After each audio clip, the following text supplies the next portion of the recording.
What's going on, everybody? Welcome to another episode of the Crossover U College Hoops Talk podcast, brought to you right here on the Crossover Media Network. My name is Kanaye, and, well, Gator boys stay hot. Florida Gators program, Todd Golden crew, they've made some pretty big moves, at least one so far. They've lost a pretty big guy to the transfer portal in Denzel Labradine, who me and Josh have talked a little bit about, just the whole situation that kind of went down there. But they got Xaivian Lee, really important add in the portal. I know this news is coming a little late, later than what I would have liked to put out.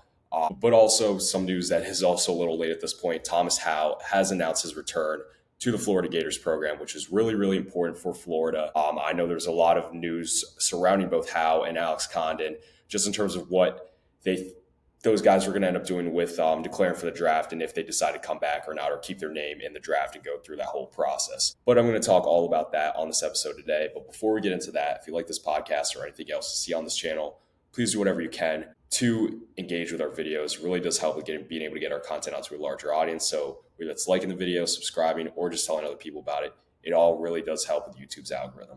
So let's get right into it. I think it's worth probably talking about Thomas Haugh first, just considering he is returning. Like I just mentioned, he was a guy who was planning on potentially testing the NBA waters. He did declare for the draft at one point, but decided to pull his name out. He's a guy who honestly was getting mocked to go in the late first round. But he's definitely a guy who I think if he is obviously coming back now at the time of this recording, if he can come back and have a really, really productive year, take a big jump in his role and his production in terms of the numbers he's putting up at Florida this upcoming season, then he's a guy who I think could go late lottery or maybe mid first round rather than late first round, early second round, where he was probably going to end up getting picked right now if he stayed in the draft. Now, this past year at Florida, he averaged just under 10 points per game, added 6 rebounds, 2 assists, shot 48% from the field, and can step out and hit it a little bit at 34%, which is definitely really solid for a four-man. Now, I think what really added a lot of buzz to Thomas Haugh's draft stock was just the amount of glue guy and winning plays that he made throughout the NCAA tournament. I mean, there were several games throughout this tournament where,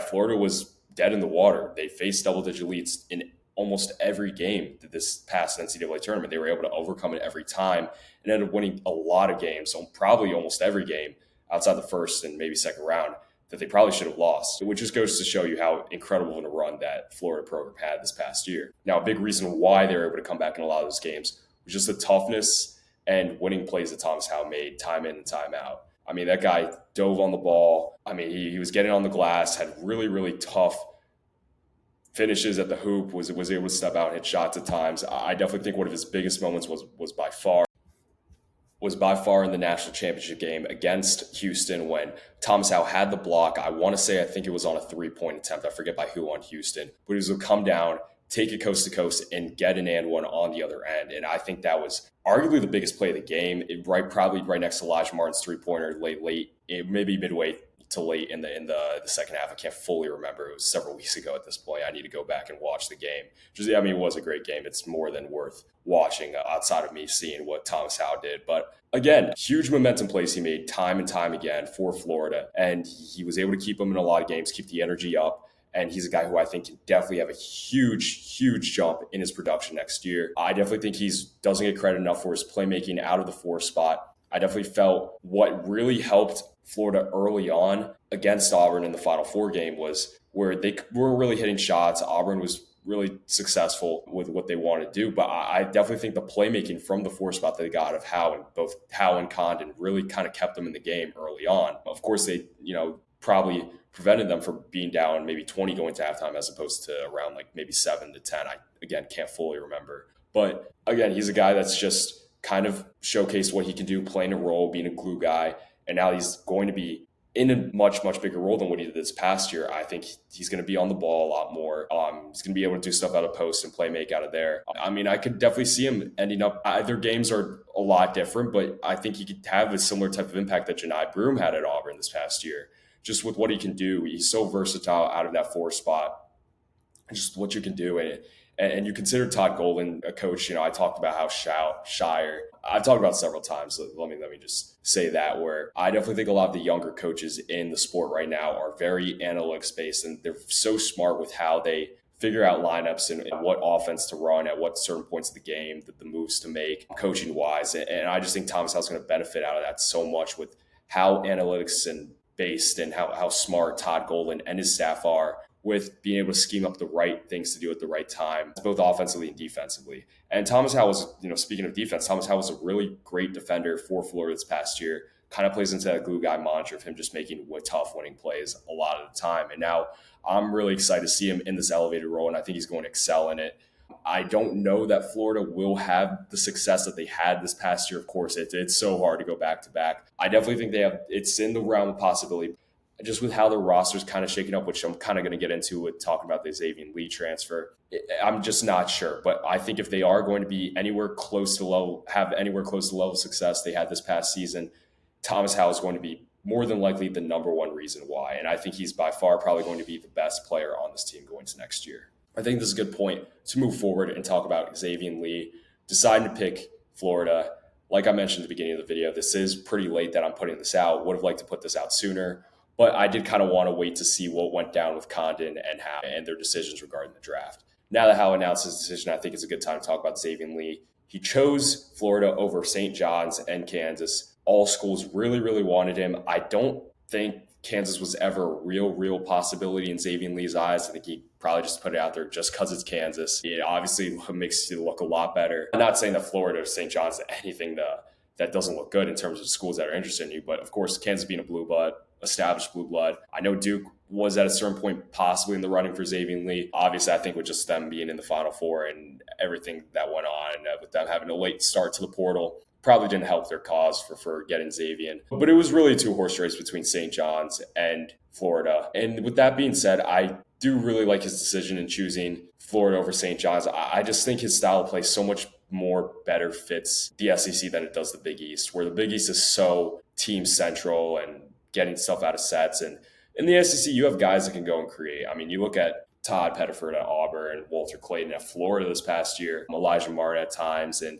I'm sure there's countless other examples of Tega Owe, of just players in the SEC. It's a little more, not as freelance as the ACC, but there's definitely a lot more isolation and guys kind of just being able to go and get buckets than you kind of see in the Big East a lot of the time. And just in terms of physical makeup, Xavian's a little bit of a skinnier guard. He's at 6'4", 180 pounds. If ESPN has his listed height and weight correctly, I should say. Then obviously, the Big East is a really physical conference, big physical guards. Xaivian Lee has great height, but there is possibly the concern that he gets pushed around a little bit in the Big East. But I think the SC was a great landing spot. And I mean, yeah, he really productive past 2 years at Princeton.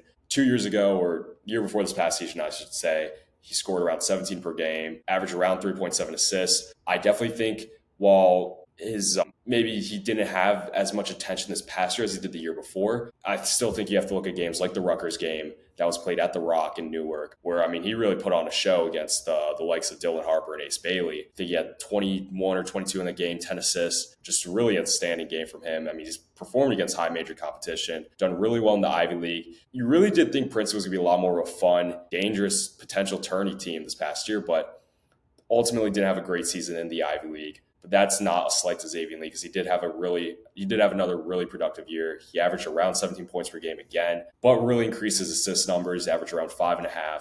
And yeah, I think he really did improve in terms of his court vision and him being able to be a facilitator and playmaker, get his guys good shots, open looks. And I mean, you watch him play and his vision really is incredible to see. I mean, he has some of the best vision that I've watched out of a lot of the returning guards across the country. I mean, that Rutgers game was a perfect example. He was just throwing dots out there to his teammates, really thread the needle, making some tough passes. And of course, I mean, he's showcased throughout his entire collegiate career at Princeton his ability to go and get a shot, really can do stuff off the dribble, solid at going to the basket.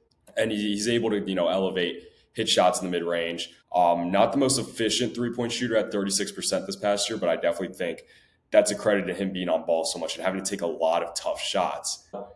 That's something that does kind of lead into some of the concerns I have about Xaivian Lee and this Florida program. Now, he had to take a lot of tough shots in the Ivy League the last 2 years that he's been in a starting role. Now, those shots are only going to get tougher now that you're at a higher level playing in the SEC. And while I definitely think he's capable of rising to the occasion and being able to still knock down tough shots, like I just mentioned, it's a complete new level. You're playing at the SEC, which was the best conference in the country this past year. And if you're getting tough shots and maybe not the most efficient scorer at the mid-major Ivy League level, then it's only going to get tougher in the SEC. And I just, for Xaivian and Florida's sake, I hope they're both ready for it. And it also does worry me a little bit. I very much feel right now that Princeton wants Xaivian to be Walter Clayton Jr. Now, I think Florida's in a much, much better spot if Xaivian's more of an Elijah Martin, Will Richard for this team, as opposed to being that kind of alpha go-to guy. No, I just talked all about how I felt Thomas Haugh is going to be the best player on this team this year. And if that is the case, then I think that's going to take a lot of pressure off of Xaivian. But at the same time, this is a guy who hasn't played in the SEC before, hasn't played at the high major level. While he has played solid against high major schools, they haven't been amazing schools that he's played against, like Rutgers. Of course, they had Dylan Harper, Ace Bailey, but for being honest, they really weren't all too good of a team. Hasn't missed the NCAA tournament. But on top of that, it just, again, you worry a little bit. I mean, my memory immediately calls back to Aiden Mahaney this past year. I know Greg on the Sleepers Media podcast talked all about how he felt Aiden Mahaney had the chance to be a first-team All-American at UConn this year, coming out of the WCC, where he was really tasked with taking a lot of tough shots. He thought that was going to translate well.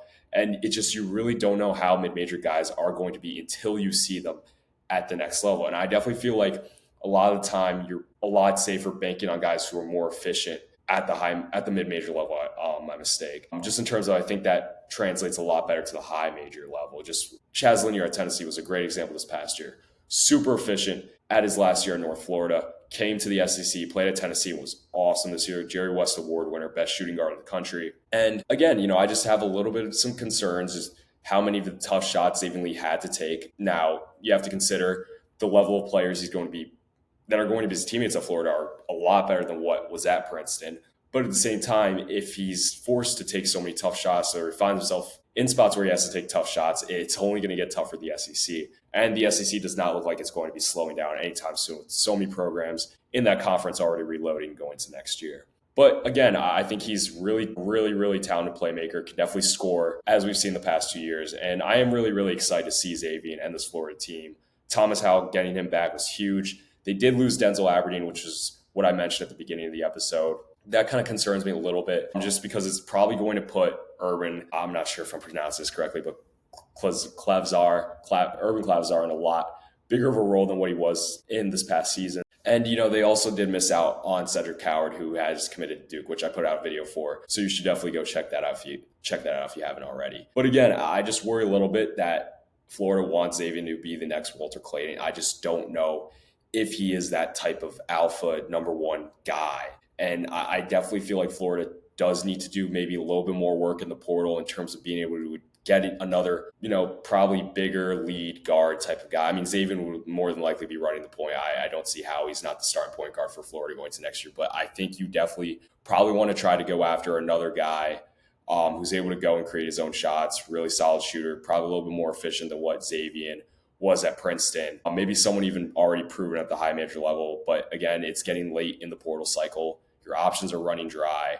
There's not too many guys you can turn to at this point. But again, I think overall Florida will be solid next year. I definitely could see both these guys being all SEC players. I would honestly have Thomas Haugh on my preseason first team SEC team going into my SEC preseason preview whenever that does end up coming out going to next year. I definitely think Thomas Haugh is on first team All-American watch too. I have a lot of hope in what we're going to see out of Thomas Haugh next year. I definitely think he is on All-American watch. But again, I think that's pretty much going to take care of everything I have for this episode today. Really important getting Thomas Haugh back for Florida. I think that was probably the most important thing for this program going into this offseason, just being able to retain at least one of either Haugh or Condon. They were able to get Haugh back. I believe Condon is staying in the draft. I'll be shocked if he pulls out. I don't know if he maintained his college eligibility off the top of my head. But on top of that, I think Xaivian Lee was a really solid get. You need to replace to Walter Clayton, Elijah Martin, and Will Richards, and Aberdeen now that he's gone to Kentucky. So I think Xaivian Lee was a step in the right direction. You might want to add one more guy if you can,